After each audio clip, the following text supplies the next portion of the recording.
Okay, so hello students, very good morning to all of you. As you know, I'm your science teacher and here I'm just going to take a class of class 7th. Okay, so students, in a class 7th, yesterday I told you about the vegetative reproduction. So vegetative reproductions can be done by the two methods. First one is a natural method and second one is a artificial method. Okay, so बेटा कल की class में मैंने आप लोगों को natural method के बारे में स्टार्टिंग में बताया था, जिसमें मैंने आपको रूट से और स्टेम के बारे में बताया था. ठीक है, आज की क्लास में मैं उसी के आगे आपको लेके चल रही हूँ.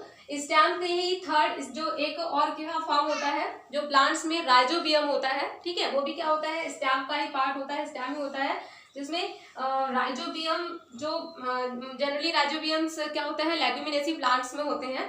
इसमें क्या होता है जो एक तरीके से उसमें स्वेलिंग आती थी, ट्यूबरस फॉर्म होता है, ट्यूब के समान स्ट्रक्चर, और फिर वही स्ट्रक्चर क्या होता है उसका आप लोग यूज करते हैं एज ए ईटिंग, है ना.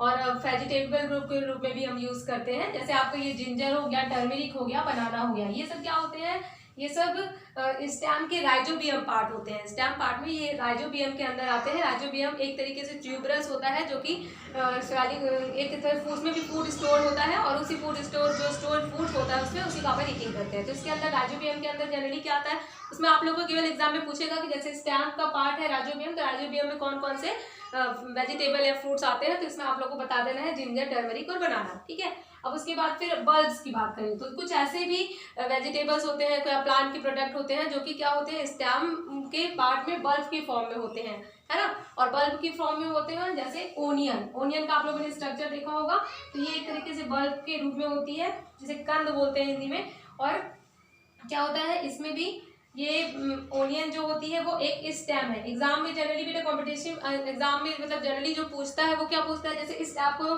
क्या बोल दिया वेजिटेबल, आपको पता है ओनियन वेजिटेबल है, वेजिटेबल के रूप में आप लेते हो इसे, लेकिन इसका जो फॉर्मेशन होता है वो एक बल्ब के समान होता है. ठीक है, और बल्ब प्लांट जो कि बल्ब जो होता है वो प्लांट का स्टेम पार्ट होता है. तो याद रखिएगा जो हमारा ओनियन है ये बल्ब है, और बल्ब होगा वो प्लांट का स्टेम पार्ट है, यानी हमने ओनियन को भी क्या है प्लांट के स्टेम के रूप में यूज हम करते हैं. ठीक है, उसके बाद फिर बात करते हैं ट्यूबर्स का.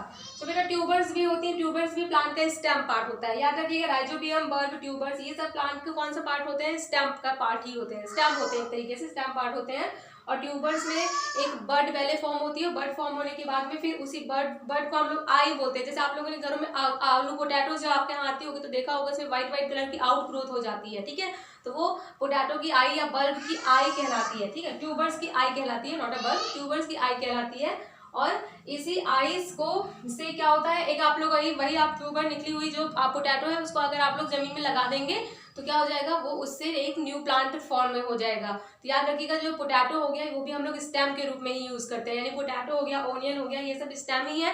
अब इसके फॉर्म अलग अलग होते हैं. जैसे ओनियन में मैंने बताया वो बल्ब फॉर्म में होती है, इसी तरीके से ट्यूब्स निकलती है और ट्यूबर्स के फॉर्म में और फिर पोटैटो का फॉर्मेशन होता है, तो वो भी स्टेम पार्ट ही है. ओके, इसके बाद फिर कॉर्म्स हो गया. कॉर्म्स जो होता है ये क्या होता है इसके अंदर का ग्लैडियस और कोलोकैसियस, ग्लैडियस एंड कोलोकैसियस जो कि स्टेम का कॉर्म्स भाग होते हैं, और इसमें इनका फॉर्मेशन होता है ग्लैडियस एंड कोलोकैसियस का. ठीक है, तो ये भी एक वेजिटेबल के रूप में ही यूज किया जाता है. तो याद रखिएगा यहाँ पे हम लोगों ने नेचुरल मेथड में देखा था प्लांट में रूट से किस तरह से न्यू प्लांट जनरेट होते हैं.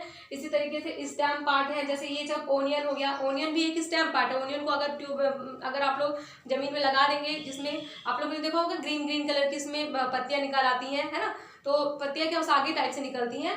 तो ये ओनियन भी एक बल्ब है जो कि स्टेम होती है, और पोटैटो भी एक जो बल्ब या ट्यूब है जो कि ट्यूबर्स फॉर्म में होती है, जो कि एक स्टेम है. और कॉर्म्स भी क्या, ग्लैडियस के जो कॉर्म्स है वो भी स्टेम होती है. अगर इन सबको अलग से आप लगा दोगे, इसमें जमीन में लगा दोगे, तो ये क्या है, इससे एक प्लांट निकल आएगा. ठीक है, इस तरीके से एक न्यू प्लांट जनरेट होगा. इस कारण से हमने क्या बोला कि प्लांट का जो वेजिटेटिव पार्ट स्टेम था उससे नया प्लांट जनरेट हुआ, इस कारण से ये क्या कहलाया, वेजिटेटिव रिप्रोडक्शन कहलाया. ठीक है, अब इसके बाद आप लोग बात करते हैं थर्ड का. पहला हम लोगों ने रूट पढ़ा, ठीक है, अब दूसरा हम लोगों ने स्टेम पढ़ा, और तीसरा अपन क्या पढ़ रहे हैं, तीसरा अपन लीव्स पढ़ रहे हैं.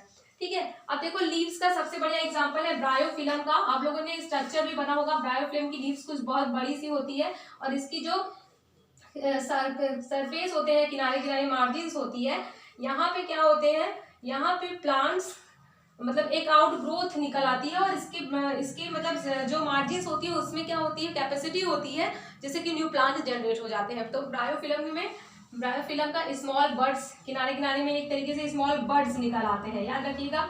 ब्रायोफिल्म प्लांट जो होता है उसकी मार्जिन पे स्मॉल बर्ड्स निकल आते हैं, ये जब स्मॉल बर्ड्स है ना, और ये स्मॉल बर्ड्स ही फिर बाद में बड़े हो जाते हैं और एक न्यू प्लांट का फॉर्मेशन करते हैं, ठीक है। तो ब्रायोफिल्म की लीव्स पार्ट से क्या होता है, एक नया पौधे का जन्म होता है। इस कारण से लीव्स प्लांट का वेजिटेटिव पार्ट है, और वेजिटेटिव पार्ट में बर्ड्स निकलती है, बर्ड्स से फिर नया प्लांट बनता है, ठीक है। इस तरीके से न्यू प्लांट का जनरेशन हुआ। तो हम लोगों ने कह दिया ये कि ये वेजिटेटिव प्रोडक्शन है, क्योंकि वेजिटेटिव प्लांट लीव से एक न्यू प्लांट बना है, ठीक है। तो इस तरीके से हमने क्या देख लिया कि वेजिटेटिव रिप्रोडक्शन में नेचुरल मेथड के अंदर हम लोगों ने प्लांट के रूट, स्टेम और लीव से न्यू प्लांट के जनरेशन को देख लिया कि कैसे होता है, ठीक है।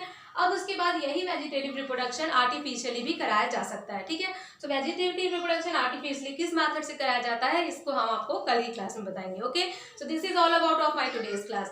आप लोगों को करना क्या है, you have to short out the word meaning, और आप लोगों को प्लांट के किस पार्ट से क्या चीजें यूज होती है, प्लांट का कौन सा पार्ट स्टेम है, कौन सा पार्ट रूट है, इसको आपको लर्न करना है, ठीक है। सो this is all about of my today's class, and this is ending of my today's class, okay. So thank you and have a nice day.